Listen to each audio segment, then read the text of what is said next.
Good morning and GE. My name is Dominic Walsh. I'm a Regional Planning Officer in the Regional Planning team of the Southern Regional Assembly. And in the next 16 or 17 minutes, I'm going to provide an overview of our main policy instrument for planning and economic development in the Southern region, which is the Regional Spatial and Economic Strategy, the Strategic Regional Spatial Economic, or the RESIS as we call it, the Regional Spatial and Economic Strategy.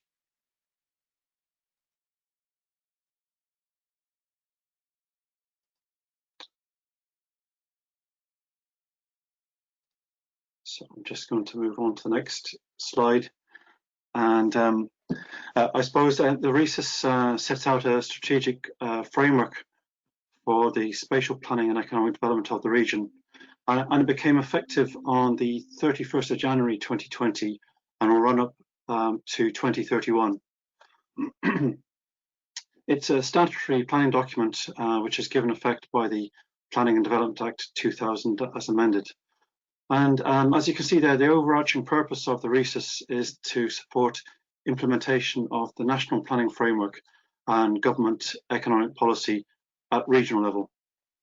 And just very briefly, the national planning framework seeks to achieve balanced regional development through higher levels of growth in the North and West Regional Assembly areas and the Southern Regional Assembly areas, and through the targeted growth of our regional cities. And in the Southern region, that's Cork, Limerick and Waterford. And at the same time, the NPF also seeks to manage growth of the Greater Dublin area within the Eastern and Midland region, where an overconcentration of population and economic growth has led to issues such as congestion, urban sprawl, long distance commuting, related problems, including a housing crisis and housing shortages.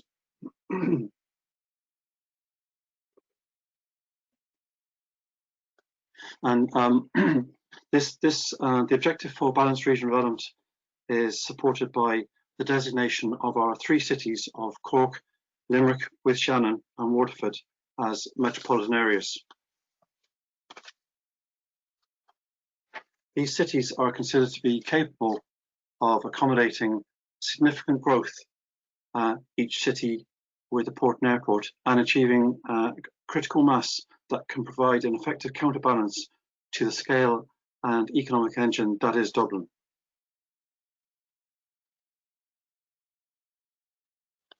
And this slide shows the hierarchy of spatial planning and economic policy in the state. So from national level, you have the national planning framework and government economic policy. At the regional level, you have the regional spatial and economic strategy, and also regional enterprise plans and other programs. And at local level, you have in local authorities, the city and county development plans, also local area plans, and local economic and community plans.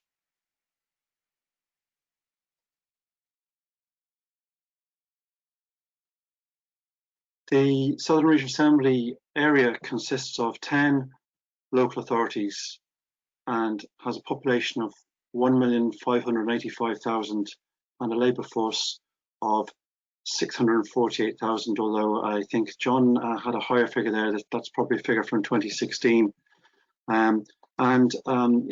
Just to highlight very briefly its key attributes of the three cities, 2 state airports and 2 regional airports, major tier 1 and tier 2 ports, which is key for our connectivity, particularly to Europe, to the continent. And we have 2 universities and 5 ITs, some of which are transitioning to become technical universities.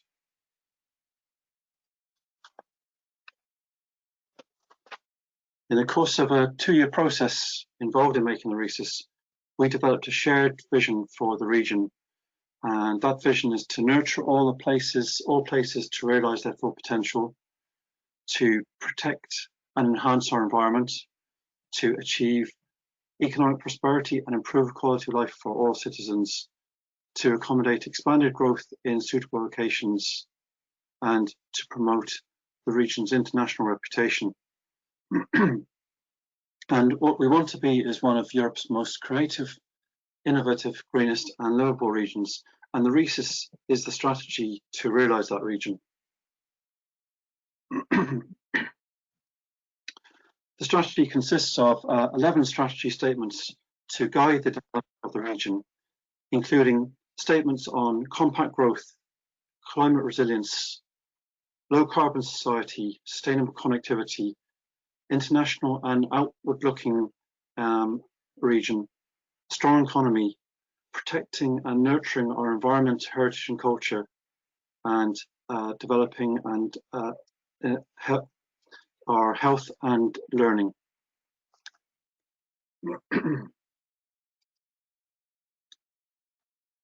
It's an ambitious strategy, and we have all of these 11 strategy statements into 3 high-level themes, reflecting our ambition for a green region, a livable region, and a creative and innovative region.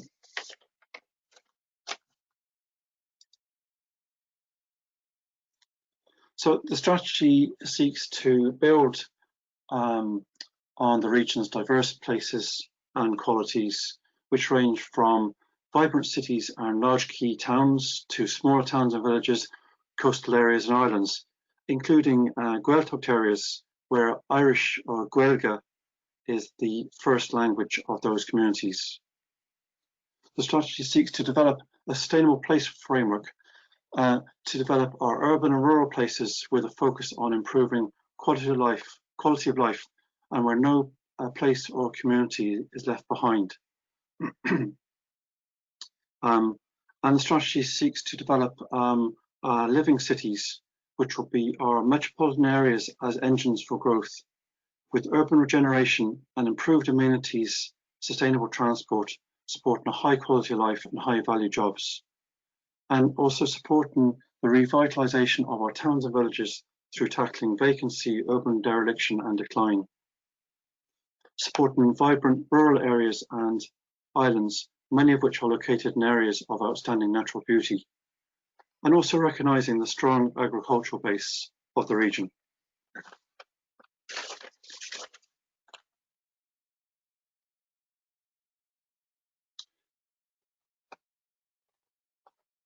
This is a summary of our settlement hierarchy and shows the 3 cities and metropolitan areas, our 14 key towns, and our other towns and villages. But the RESIS, we also identified something that emerged in the process and we wanted to focus on is the potential of networks. So that can be networks of small villages and communities who can share and pool resources through working together, or it could be larger urban networks which can support economic development through synergies and combined assets. And one example would be the Waterford and Limerick economic and transport access that links 2 of our cities, Waterford and Limerick, through along a road and rail corridor following the N24 through quite a number of significant towns through South Tipperary, including Clonmel, which is a key town. And so the RESIS offers the opportunity and points in the direction of ways in which networks can build stronger together, so that they've become more than the sum of their parts.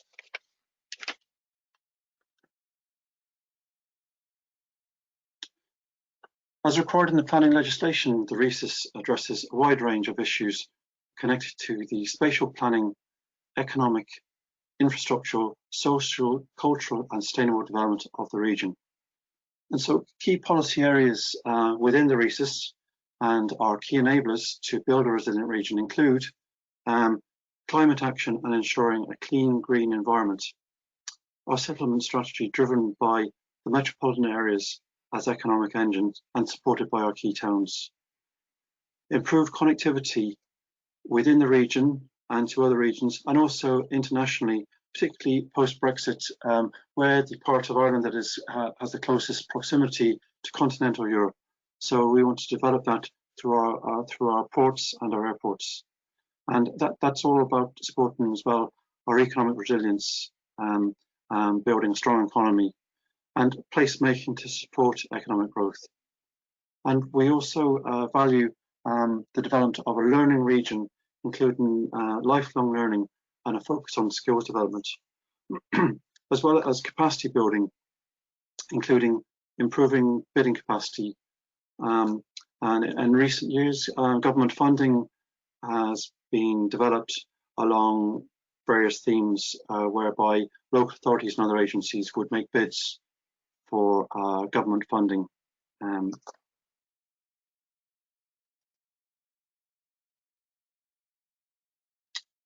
So some of the main elements of the RESIS economic strategy include building on our settlement hierarchy, the assets of our large cities and our key towns, placemaking for enterprise development to attract skills and talent, make our cities and towns and villages attractive places, economic resilience, focusing on innovation, export diversification, productivity enhancement, and new markets.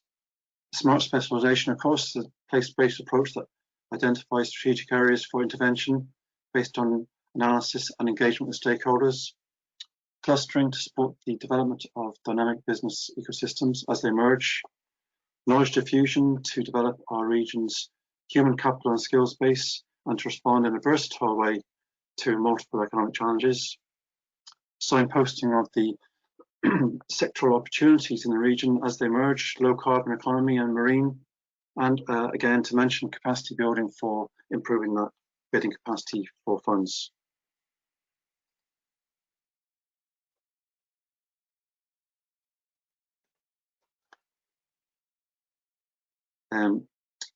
Some of a strong and what we believe is a strong economy will support a better quality of life, and developing and improving our community and cultural life and infrastructure, in turn, we believe will support a stronger economy. And so the RESIS identifies and supports with policies to enable our region's diverse and cultural creative sector, the development of Gaeltacht areas for business, community, language and culture, for Gaeltacht, Regunach and Jescart, improved sports and recreational amenities, railways and greenways, protecting our natural and built heritage, improved access to public services and facilities, fostering healthy communities and age-friendly communities, and supporting and developing a learning region focused on lifelong learning, developing skills and access to education.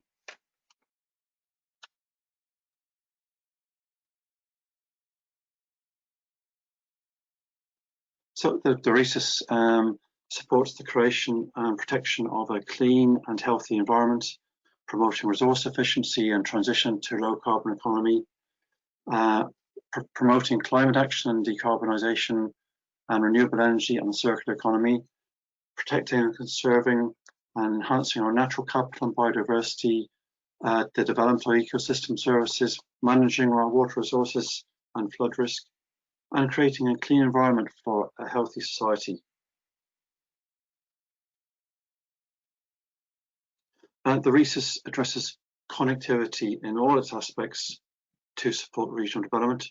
So everything from digital connectivity, movement of freight, goods and people, the integration of transport strategy with our spatial planning, international connectivity through our ports and airports, development of local transport plans, rural connectivity, sustainable mobility for connecting our cities and towns,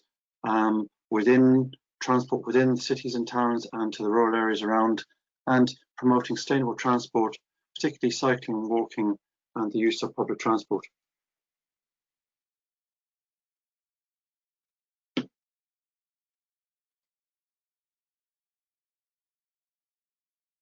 And the RESIS sets out the region's priorities for water and energy utilities and the importance of developing such strategic infrastructure.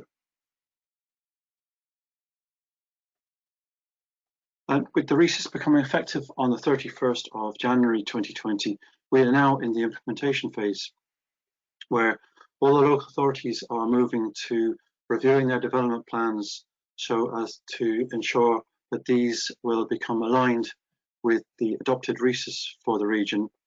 And we're also in the process of establishing our implementation structures in consultation with the local authorities and other state agencies. And this figure, it gives an indication to show the potential structure for implementation. So you have the Southern Regional Assembly, that's our elected body members, and the idea of a RESIS delivery board where you'd have, for example, local authority chief executives and representatives of other agencies overseeing the development of all the policy objectives in the RESIS.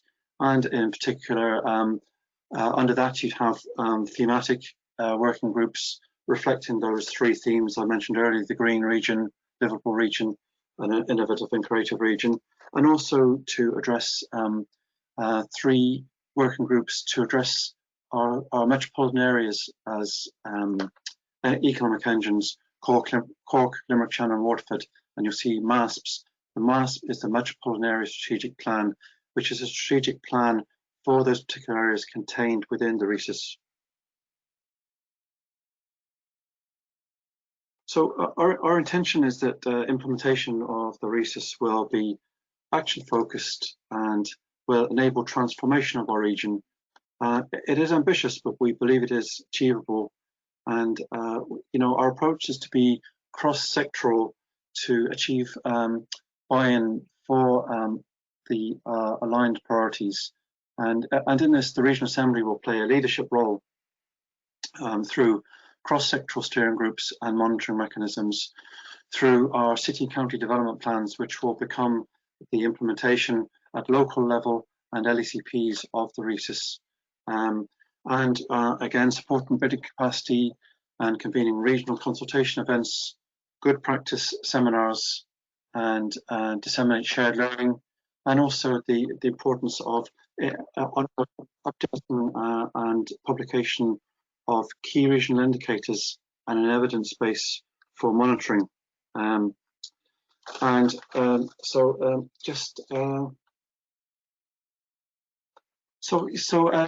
We believe the successful implementation of RESIS is we see that as being harnessing the combined efforts and skills of many different agencies and groups and communities to work together. And this is known as the Quadruple Helix across the continent, where local government, local industry, local academy, academia, and civic society work together.